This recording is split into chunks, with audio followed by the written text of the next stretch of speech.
പുതിയൊരു വീഡിയോയിലേക്ക് എല്ലാ മാന്യ പ്രേക്ഷകർക്കും സ്വാഗതം. ഇന്ന് ഞാൻ നിങ്ങളുമായി പങ്കുവെക്കുന്ന ചെറിയൊരു update money in the bank premium live ഇവൻറ്റിലെ ലേറ്റർ മത്സരങ്ങളെ സംബന്ധിച്ച് നമുക്കിപ്പോൾ ലീക്കായി ലഭിച്ചിട്ടുള്ള റിസൾട്ടിൻ്റെ അപ്ഡേറ്റ്സ് ആണ്. അപ്പോൾ നമുക്ക് അധികം ദീർഘിപ്പിക്കാതെ നേരെ വീഡിയോയിലോട്ട് തുടക്കാം. Money in the bank premium live event നടക്കാൻ പോകുന്നത് ഞായറാഴ്ച രാവിലെ 5:30 മുതൽക്കാണ്. സോണി ചാനലുകൾ വഴി നമുക്ക് ടി വിയിലൂടെ ലൈവായി കാണാൻ സാധിക്കും. സോണി ലിവ് എന്ന് പറയുന്ന ആപ്ലിക്കേഷനിലൂടെ നിങ്ങൾക്ക് മൊബൈലിലും സബ്സ്ക്രൈബ് ചെയ്തുകൊണ്ട് ഈ ഷോ ലൈവായി കാണാൻ സാധിക്കുന്നതാണ്. Money in the bank premium live ഇവൻറ്റിൻ്റെ main event world heavyweight ചാമ്പ്യനായ ഡെമിൻ പ്രിസ്റ്റ് സെത്രോണിൻസിന് എതിരെ ടൈറ്റിൽ ഡിഫെൻഡ് ചെയ്യുന്ന ചാമ്പ്യൻഷിപ്പ് മത്സരം ആയിരിക്കും എന്നുള്ള ഒരു വാർത്തകളാണ് നിലവിൽ പുറത്തേക്ക് വരുന്നത്. മത്സരത്തിന് സ്റ്റിപ്പുലേഷൻസ് ഉണ്ട്.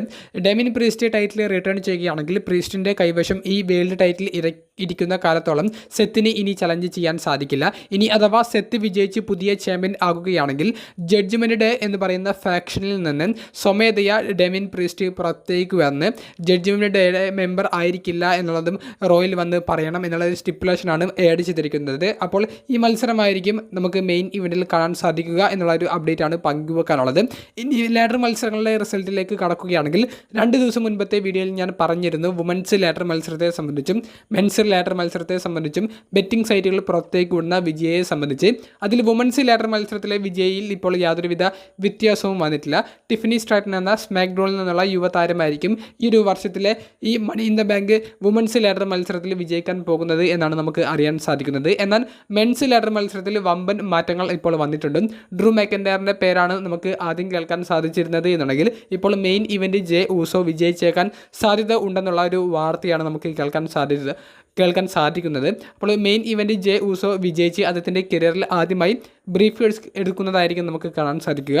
ഒരു ഫേസ് ക്യാരക്ടർ ബ്രീഫ് കേഴ്സ് വിജയിച്ചാൽ money in the bank briefcase ക്യാഷിൽ നിന്ന് വലിയൊരു ഇൻട്രസ്റ്റിംഗ് ആയിട്ടുള്ള ഒരു സെഗ്മെൻ്റ് ആയിട്ട് ഇതുവരെ WWE കൊണ്ടുപോകാൻ സാധിച്ചിട്ടില്ല. എന്നാൽ ജെ ഊസോയ്ക്ക് ഇപ്പോൾ വമ്പൻ സപ്പോർട്ട് കിട്ടുന്നത് കൊണ്ട് തന്നെ അദ്ദേഹത്തിൻ്റെ ക്യാരക്ടറിലൂടെ അത് വലിയൊരു ഇൻട്രസ്റ്റിംഗ് ആക്കിയിട്ടുള്ള ക്യാഷിൻ ശ്രമങ്ങൾ നടത്താനുള്ള പ്ലാനും ഉണ്ടെന്ന് കേൾക്കുന്നുണ്ട്. അപ്പോൾ ഡ്രൂ മാക്കൻഡയറോ അല്ലെങ്കിൽ മെയിൻ ഇവൻറ്റ് ജെ ഊസോയോ ഇവരിൽ ആരെങ്കിലുമൊക്കെ വിജയിക്കാനാണ് സാധ്യത എന്നാണ് ബെറ്റിംഗ് സൈറ്റുകൾ ഇപ്പോൾ പുറത്തേക്ക് കൊടുക്കുന്നത്. ബെറ്റിംഗ് സൈറ്റുകളുടെ ഫൈനൽ പ്രഡിക്ഷനായി അവർ പറയുന്നത് ജെ ഊസോ വിജയിച്ചേക്കാം എന്നുള്ളതാണ്. നിങ്ങളുടെ അഭിപ്രായങ്ങൾ കമൻറ്റ് ബോക്സിൽ ഒന്ന് രേഖപ്പെടുത്തുക. അപ്പോൾ അടുത്തൊരു വീഡിയോയുമായി കാണുന്നത് വരെ ബൈ.